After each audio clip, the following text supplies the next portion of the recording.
ವಿಶ್ವಮಾನವ ಸಂದೇಶ ಮನುಜಮತದ ಮಹಾಮಂತ್ರ. ಗೌರವಾನ್ವಿತ ಶಿಕ್ಷಕ ವೃಂದದವರೇ ಹಾಗೂ ನನ್ನ ಪ್ರೀತಿಯ ಸಹಪಾಠಿಗಳೇ, ಓ ನನ್ನ ಚೇತನ ಆಗು ನೀ ಅನಿಕೇತನ ಎಂದು ಹಾಡಿದ ಯುಗದ ಕವಿ, ಜಗದ ಕವಿ, ರಾಷ್ಟ್ರಕವಿ ಕುವೆಂಪು ಅವರ ಜನ್ಮದಿನದ ಅಂಗವಾಗಿ ಆಚರಿಸುತ್ತಿರುವ ಈ ವಿಶ್ವ ಮಾನವ ದಿನದಂದು ನಿಮ್ಮ ಮುಂದೆ ಮಾತನಾಡಲು ಹೆಮ್ಮೆ ಎನಿಸುತ್ತಿದೆ. ಗೆಳೆಯರೆ, ಇಂದು ನಾವೆಲ್ಲರೂ ವಿಜ್ಞಾನದ ಯುಗದಲ್ಲಿದ್ದೇವೆ.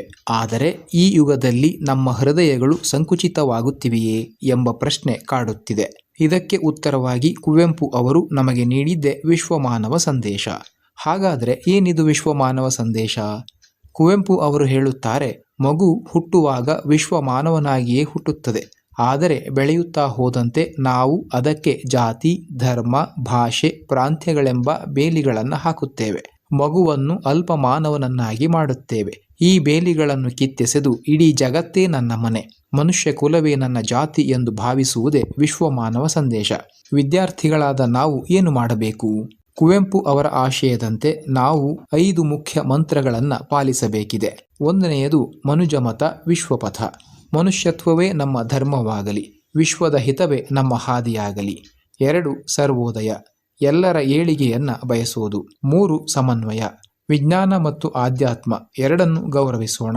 4 ಪೂರ್ಣದೃಷ್ಟಿ, ಯಾವುದೇ ವಿಷಯವನ್ನು ಸಮಗ್ರವಾಗಿ ನೋಡೋಣ.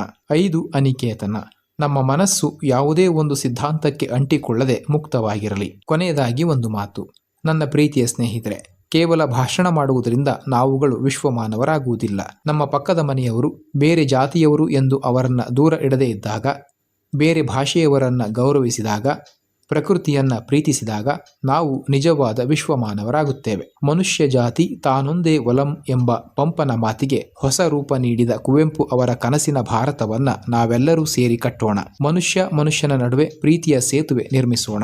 ಎಲ್ಲರಿಗೂ ವಿಶ್ವ ಮಾನವ ದಿನದ ಹಾರ್ದಿಕ ಶುಭಾಶಯಗಳು. ಧನ್ಯವಾದಗಳು. ಜೈ ಹಿಂದ್, ಜೈ ಕರ್ನಾಟಕ ಮಾತೆ.